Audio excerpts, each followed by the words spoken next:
Bonjour à toutes et à tous, nous voici pour un troisième épisode de Brut. Je suis avec Édouard Bergeon, Salut. Réalisateur d'Au nom de la terre, et nous sommes venus à la rencontre en fait de deux agriculteurs. Il y a Paul François qui est un agriculteur qui était en conventionnel mais qui a fait sa conversion en agriculture biologique. Et il y a Alexandre Richard, lui qui est conventionnel, il dépend toujours des pesticides. On trouvait très intéressant avec Édouard de faire cette rencontre pour pouvoir observer les choses, ne pas opposer les agriculteurs, ne pas juger, mais simplement qu'ils puissent parler entre eux et s'informer.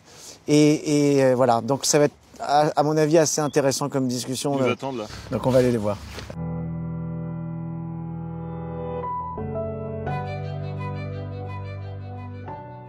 Donc on vous présente Paul François. Paul François, il était agriculteur conventionnel et il a eu un accident, il a été intoxiqué par un désherbant d'une ferme bien connue qui s'appelle Monsanto. Il leur a intenté un procès et c'est le premier citoyen du monde qui a gagné son procès contre Monsanto. Cet accident lui a valu de transformer toute son exploitation agricole, 260 hectares, en agriculture biologique. Et là, il y a Alexandre Richard. Voilà, qui a eu la gentillesse aussi d'accepter cette rencontre et cette discussion. Et en fait, lui, Alexandre, pratique une agriculture conventionnelle ou raisonnée aussi. Tu vas nous expliquer exactement pourquoi justement tu continues, toi, à utiliser des pesticides, du glyphosate, des choses comme ça, mais d'une autre manière. Et voilà, comme on le disait dans la présentation, c'est important de ne pas juger ou de ne pas opposer, mais simplement comprendre pourquoi le mode de fonctionnement existe toujours. Alors pour être clair, toi tu n'utilises plus de produits chimiques. Non. Mais toi par exemple tu utilises du glyphosate. Pourquoi tu l'utilises encore? Alors déjà il y a plusieurs raisons. Et d'une, mes sols, mon exploitation n'est pas prête. Moi j'ai repris l'exploitation il y a quelques années et j'ai tout un historique d'adventices et de mauvaises herbes qui fait que j'arriverai pas à m'en sortir. Et je pense que même psychologiquement et même financièrement, j'y suis pas prêt. Je travaille superficiellement pour faire lever les mauvaises herbes, etc. Et il y a une parcelle où j'ai des problèmes de bleuets. Parce que vous voyez dans les champs, moi je suis envahi sur 2-3 hectares et je peux pas le combattre mécaniquement. Parce que la climatologie, l'été était très sec, ça n'a pas levé, etc.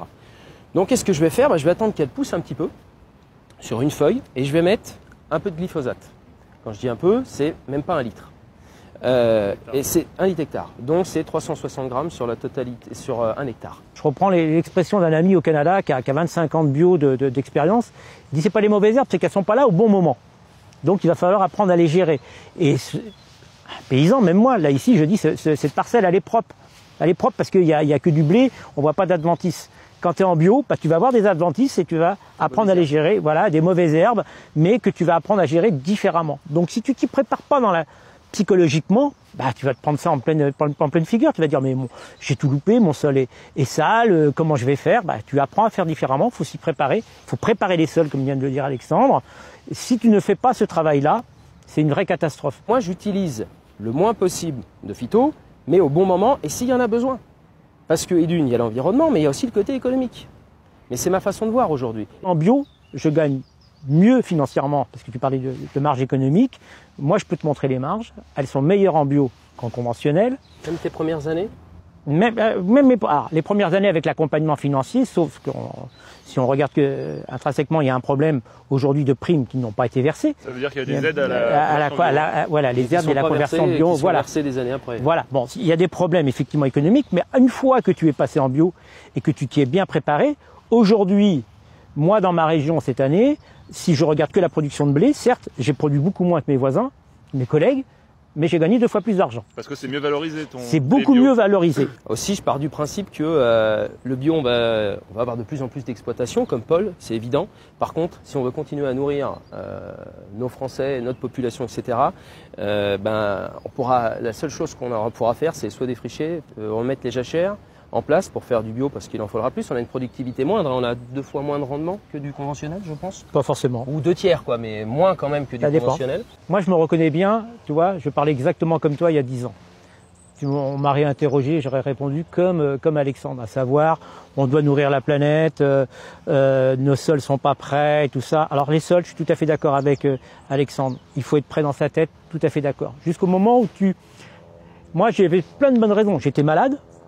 Je savais que les produits phyto les pesticides pouvaient rendre un agriculteur malade. Je préside une association où c'est des dizaines de milliers, je dis bien des dizaines de milliers d'agriculteurs qui ont été impactés et qui seront impactés. Et au-delà des agriculteurs, c'est un vrai problème de santé publique. Et à un moment donné, il y a le déclic de se dire, ouais, mais attends, je produis pour qui, pourquoi et comment? Aujourd'hui, on est d'accord que être exposé à trop de pesticides, à trop de phytos, ça peut être déclencheur et amplificateur de dépression et ça peut être facteur aggravant, on est d'accord? Alors ça, moi, je vais te dire, là, je parle avec ma casquette de président d'association phyto-victimes. On fait suffisamment de travaux avec des chercheurs en France, en Europe et au-delà, hein, outre-Atlantique. C'est évident, ils le mettent en avant aujourd'hui, que l'utilisation des phytos est un facteur aggravant parce que les phytos touchent les produits, les pesticides, on va parler, touchent sur le système nerveux central. Donc c'est un élément qui accélère la dépression. Alors c'est vrai qu'on a eu une grosse partie de ta génération aussi de malades via les phytos. Je pense aussi qu'il y a un truc qui est en train de changer, c'est les systèmes d'EPI, c'est de protection. Chez moi, tu ne peux pas toucher un produit phytosanitaire sans mettre des gants, une combinaison, et dans la cabine du tracteur, tu as, qui est totalement hermétique, tu as un filtre spécifique au charbon actif, donc qui permet justement d'absorber les molécules qui pourraient poser problème. À l'époque, je me souviens, on traitait même avec des tracteurs sans cabine. On prenait juste un casque, c'était pour les oreilles. On mangeait le sandwich. Et on mangeait le sandwich et on fumait la clope ou un truc comme ça. Aujourd'hui, il y a quand même des protections parce que ça fait peur en fait. Mais même les jeunes agriculteurs ont conscience que ça leur fait quand même un peu peur. Donc on se protège. Ouais, mais et je vois beaucoup de gens qui se protègent. Ouais, t'en vois beaucoup. Et Edouard a été témoin, on avait fait un reportage ensemble, on était allé dans un lycée agricole. Moi j'en fais un par mois avec l'association en moyenne. T'as encore la moitié des jeunes qui reconnaissent ne pas prendre des protections. C'est ça, parce que ce que tu nous dis là, c'est la formation et y compris ton système de l'agriculture, si déjà tous les agriculteurs travaillaient comme toi, on aurait fait un sacré pas en avant, parce que si tu regardes tes collègues, tu dois être un peu l'extraterrestre quand même, parce qu'ils sont plus branchés sur leur smartphone à recevoir les infos et la pression, parce que le premier qui dégaine pour, on va parler technique, mais le premier qui commence à traiter, bah oui, mais s'il est en train de traiter, pourquoi moi je traite pas? Ou la moissonneuse. Ou la moissonneuse et tout ça. Et ça, c'est un regard interprofessionnel qui est terrible aussi. Donc Alexandre, est-ce que tu peux justement nous expliquer pourquoi toi, je sais que tu as, tout en pratiquant une agriculture conventionnelle, on en a parlé, je sais que tu as cette conscience quand même que les choses doivent et peuvent changer. Quand j'ai repris l'exploitation, je me suis dit, qu'est-ce qui se passe dans mon sol? Le meilleur outil pour voir ce qui se passe dans le sol, c'est ça qu'en fait. C'est une pelle. Et donc un jour, j'ai pris ma pelle bêche et puis j'ai regardé un peu comment fonctionnait le sol. Et après plusieurs analyses, je me suis rendu compte qu'il manquait de la matière organique, qu'il manquait plein de choses. Et surtout, qu'il fallait que j'arrête, entre autres, de labourer une partie. Et au fur et à mesure que j'étais dans ce système d'exploitation, je me suis dit, mais pourquoi mon père mettait autant de phyto? Pourquoi on mettait autant d'engrais, etc., etc. Et en fait, on s'est rendu compte que c'était une habitude. Je vais rebondir, si tu le permets, ce que vient de dire Alexandre est très important. Une des catastrophes dans notre métier, c'est que la plupart des agriculteurs, souvent, ont fait effectivement ces formations où on nous a inculqué un modèle agricole basé sur la chimie, arrivent sur les exploitations familiales et n'ont pas été voir ailleurs ce qui se passait. Et si tu n'as pas une ouverture d'esprit, si tu ne vas pas voir d'autres exemples, si tu ne vas pas bourlinguer, eh bien, tu restes sur un formatage à la fois scolaire et intergénérationnel qui est une vraie catastrophe. Pourquoi il y a des jeunes aujourd'hui qui n'osent pas le faire?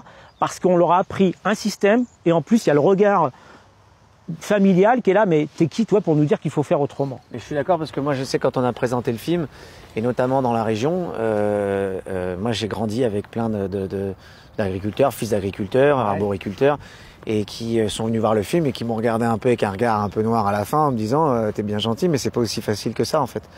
Et c'est vrai que c'est pour ça que je trouve que cette rencontre là aujourd'hui est intéressante, parce que je pense que il y a beaucoup d'entre eux peut-être secrètement aimeraient peut-être faire cette transition, cette reconversion, mais elle n'est pas évidente. Elle n'est pas évidente financièrement au niveau du temps, parce qu'on sait voilà le temps que ça prend.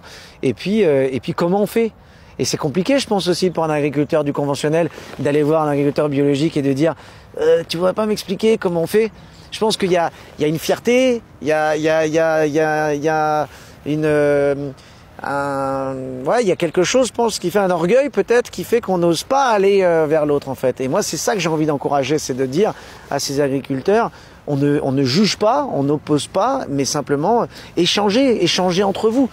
Ce film, il est important, ce que vous avez fait. Pourquoi? Moi, j'ai dit, voilà, parce que tous les agriculteurs, il n'y aurait pas un suicide par jour si ça allait aussi bien. Si on en vivait, on n'en serait pas là.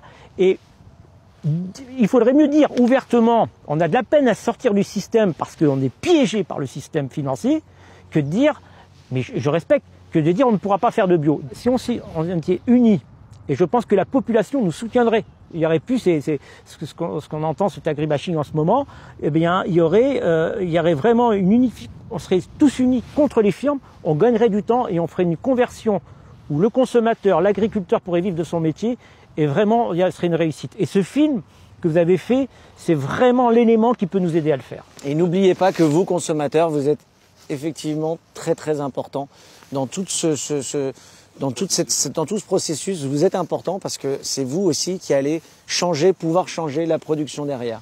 On a tous un ticket de vote dans notre poche, c'est notre carte bleue. Avec cette carte bleue, on peut choisir les produits qu'on achète justement, réduire le circuit avec des agriculteurs français autour de chez nous. C'est ça la démarche la plus vertueuse qu'il peut y avoir. Et devenir un consommateur, pas seulement un consommateur. Et de découvrir aussi le monde agricole. Venez de nous découvrir. Voilà. Venez voir ce qu'on fait. Bon ben voilà, en conclusion, ça montre bien que c'est très intéressant, je trouve, de converser, d'échanger.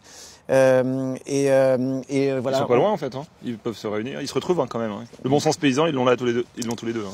Donc voilà, écoutez, nous en tout cas, on continue avec Édouard ce chemin. Ce combat, si je puis dire, mais en tout cas, on va présenter maintenant le film bientôt la semaine prochaine au Sénat. Il y aura le Parlement européen aussi, le Parlement européen début derrière. d'année, quand le nouveau commissaire à l'agriculture sera nommé. Donc voilà, l'information continue et c'est très important. Voilà. Salut, merci Bruce. à vous. Ciao.